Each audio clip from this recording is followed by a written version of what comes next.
Ohio Congressman Jim Jordan, who was with the president in Ohio today.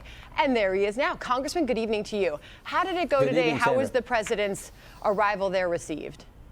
There were people from the airport to the Whirlpool plant, people lining the highway, Trump flags, Trump banners, Trump hats. I mean, it was great to see.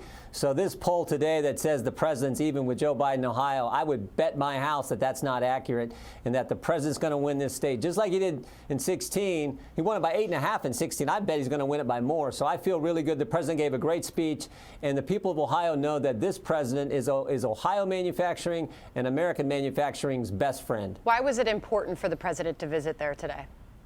Because it's about the trade policies, that his willingness to stand up to China, his willingness to stand up for the American family, the American worker, that was on display. This plant was in trouble.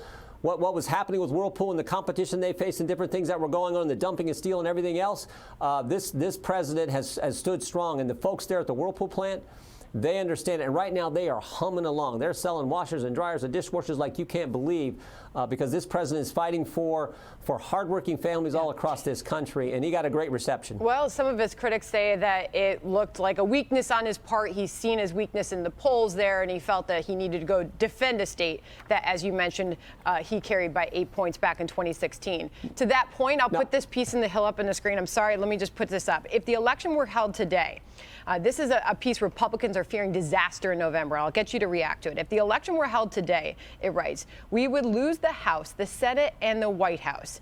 This is according to a Republican source in the Hill. They are citing a cash shortfall against the Democratic Congressional Campaign Committee, 27 retiring lawmakers, and an RNC that's more focused on re-electing Donald Trump and protecting the Senate. To that you say what, Congressman?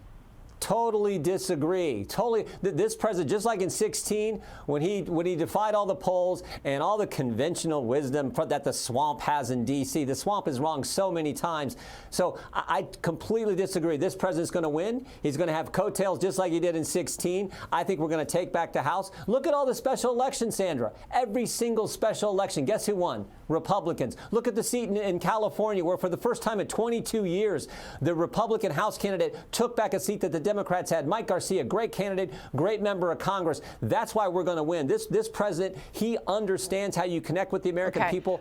And what the American people most appreciate is the willingness for him to take on the swamp and do what he said. And when you do that, the swamp fights back, and all the conventional wisdom says, oh, we're not going to win. Baloney. And if you'd have been in Ohio today, you would see what I saw, which is this state is going to go big for President Trump. But what you hear from Democrats, as the president was on the ground today, their concern is that the president pushed for the reopening too soon. You had the governor, who was scheduled to meet the president as he landed on the ground today, test positive for COVID-19.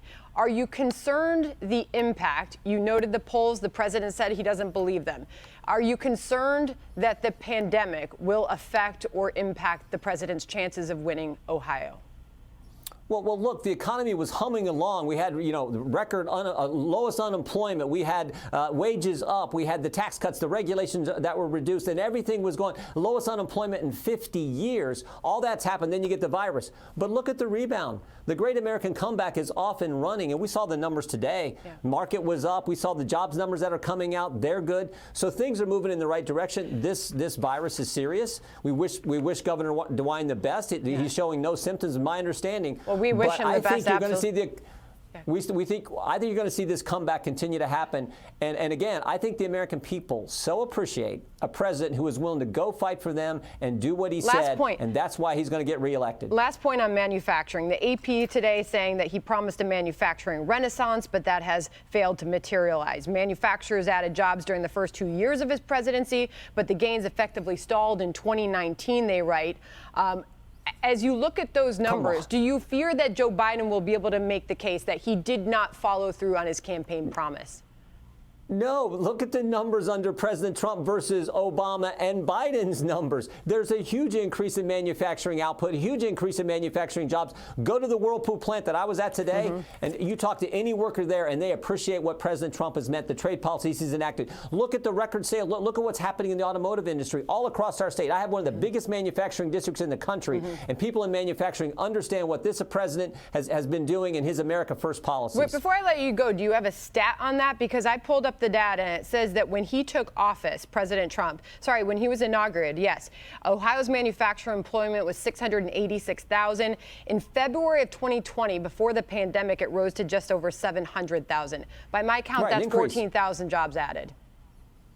No, 14,000 jobs in manufacturing. That's an addition of jobs. Look at what happened during the Obama-Biden years when we had to look at their economy. So I've talked to business owners who said prior to this virus, they had the economy was the best they've ever seen in their entire business career. The virus has taken a hit, but the rebound is starting. The comeback is starting. That's what American people understand. And that is the case the president was trying to make on the ground there today. Congressman, appreciate your time. Thank you.